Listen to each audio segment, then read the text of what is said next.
radar control, this is prison transport 9961 requesting permission to land. Over. We've been expecting you, PT 9961. Please confirm payload, over. Crichton prisoners, 8 of them, over.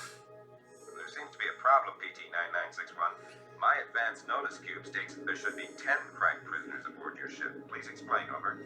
Well, we did have 10 at one time, but the Crichtons were eating everything in sight. We had to kill 2 of them to make the food last longer. Over. Roger, PT 9961.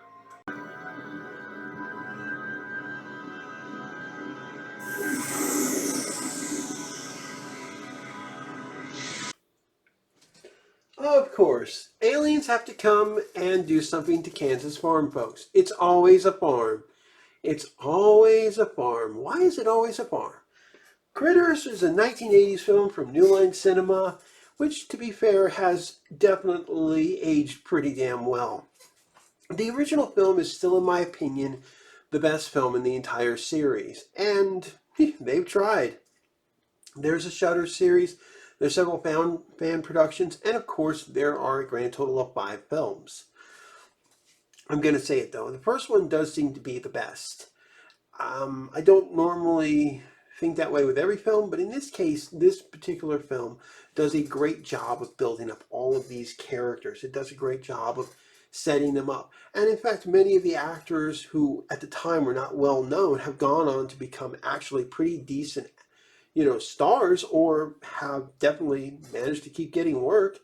For example, one of the people in here is literally on the Orville.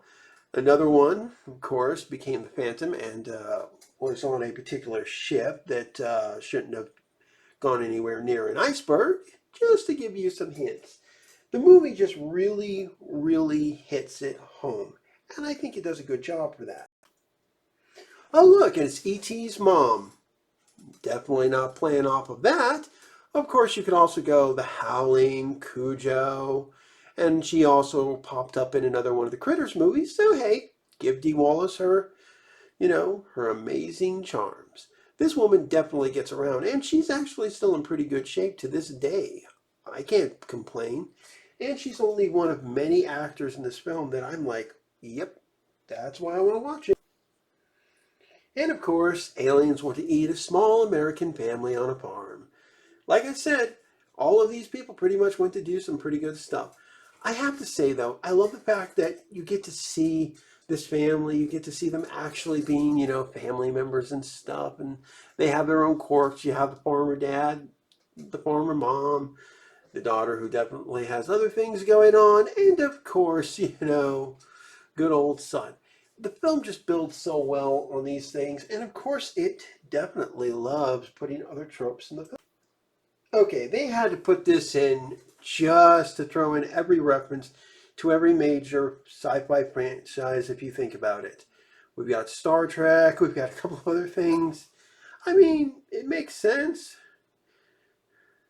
And it just, it just works. And of course, we've got the town drunk. You gotta have a town drunk. Needless to say, he does play a pretty big role in this film and in the rest of the films until we get to the 5th one. Charlie just works out so well here. And the actor actually is good. He is able to come across in this particular scene as this drunk guy who clearly has done other things. And then later on in the movie, he plays a completely different role. And it's not just in this one, it's also in the sequel too. He's like a great comedian or chameleon. And comedians can have a lot of range. They have to, not only to be funny, but also sometimes because they can play some of the most serious stuff. And in this film, it really does work very well. So I got to give this some serious credit. Oh, look, there's a young Billy Zane. For crying out loud, you gotta love the look here. He's definitely got that great 80s feel. And, it just works so well for these films. You can't ignore it. I also love how the dad is like, you can't put any I in here. Yeah, let's just continue to insult the American farmer while we're at it. Okay, anytime you see a smile like that on a girl, you know there's a serious problem, or you're probably going to get lucky. I'm going to go with the lucky part.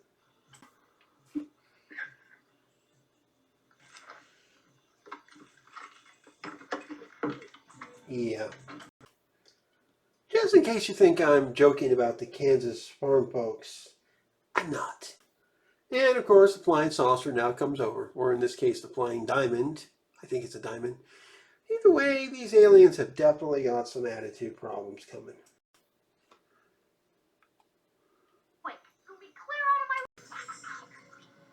And of course, here's our Christ. Status reports. Minor damage. What now? Food! Yeah, you definitely know that there's going to be some stuff happening. When you find what's left of a cow like that, basically these guys have been eating like crazy. But then again, it makes sense, cows got to get probed too. Don't know why, but they do, and wow, that is just, yeah, let's not find out. My God, I don't want to find out.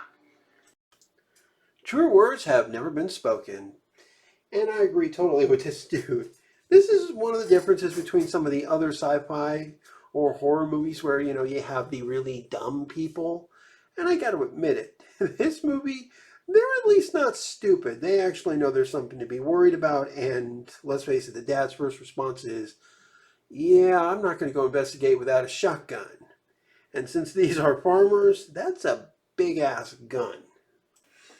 Look, it's Neelix from Star Trek Voyager without makeup. And of course, it's, nothing bad's ever going to happen to this guy, right? Dad! What's down there? I don't know. Doesn't mean her hell. Okay, I'm just going to stop assuming everybody is going to be okay in these movies because clearly that's not okay. And oh, I really don't want to know what's going to happen to that body. And of course, here's our bounty hunters. There was a cool sequence earlier in the movie that shows them transforming, but I'm going to be fair here. I don't want to show that because it might be a little too gruesome. However, the way it was done was just perfect in the design. And it really does show how good, even on such a almost non-existent budget, this movie's effects were because they were done with such creativity. I also love the fact that you have these actors doing it. Many of the actors got to play sometimes more than one role. It's definitely like that with one of the characters here with the bounty hunters. And by the way, the other guy, the one on the left, probably the right side when you're facing forward, is actually somebody who's worked on Broadway with Cats and is an actual singer. He does this song in the movie called Power of the Night. If you want to, you can check it out on YouTube. There is an actual full version of the song.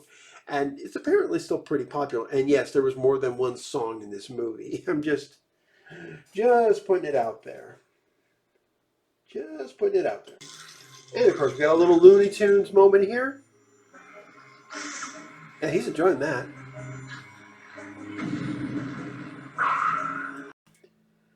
And of course, the family is still trying to do whatever they can just to stay alive. Check out the dad's bowling pin shirt. Clearly, a particular 1980s ghost comedy didn't have any influence on that. And that's the cool thing. This movie actually does pay homage to a lot of other franchises and stuff. And, it gets pretty good. I mean, here's Dad. He's all chewed up. Not going to say that he doesn't get more chewed up. That would just be... Yeah, let's not assume anything about poor old Dad right now. And of course, Mom has to defend the family while the son runs off to get them back in, which leads to one of the best sequences in this whole movie.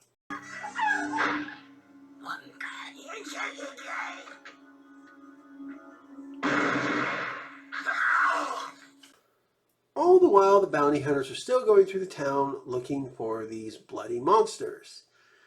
These guys may not be the best at their job in all fairness, but I think they do know their stuff. It's just not the right spot. You were probably closer earlier, just saying. Still, the way these guys act is just perfect for this role. I mean, they do everything just right. It works too, in my opinion. So I can only imagine what it would be like for this, seeing this for the first time in theaters. Plus, I have one other thing here is that Screen Factory, the guys who put this particular release out, they did give the film a remastering job with 4K from the original type film, the original elements of the film. So we are getting a restored job. We are seeing it in its original ways, and it looks fantastic. It's actually aged pretty well, in my opinion. Now, I could keep going, especially to show up the little ET joke. Yes, there is an ET joke in here, and yes, they did clear it. But I just feel like I just need to leave it right here. You need to see the film. You need to experience it. It's available. It's a lot of fun to watch. It is PG-13, so this movie is pretty good. Now, I'm not going to recommend two. And if I ever review two, you'll understand why, especially since I would have to definitely not show certain things that I just can't show. Let's just say that even I have my limits on what I can and cannot do when I do these movies. But I will say this, they did a fantastic job here. It's a great film. It's made, I believe, with a lot of love, if you think about it honestly. And the team, they really understood what they were doing. Plus, it made some money. It wasn't a very expensive film. I think it was $2 million, and it made over 16 million, and without a major release. By the way, the film, in case you're wondering, did actually get seen in another movie. It actually did get pictured in the Teenage Mutant Ninja Turtles movie. Yes, that's right. You can actually see the poster for Critters in the movie with Raphael coming out of the film going, how do they come up with this stuff? And a few people have done some jokes about it. I'm not going to. But that gives you some hint. And we even saw this with Blade. There was an actual sequence of Mortal Kombat playing in a particular sequence of Blade. So it's pretty nice to see these homages to the older films coming forward. And it works too. Sometimes they're just little things, sometimes they're not. In this movie, there's a lot of little references to sci-fi and horror, and it's got its own feel. Plus, it's basically made a cult following. Guys, I highly recommend the movie. I give it 4 stars, and I recommend you watch it. Like and subscribe, and I'll see you later. Happy Halloween.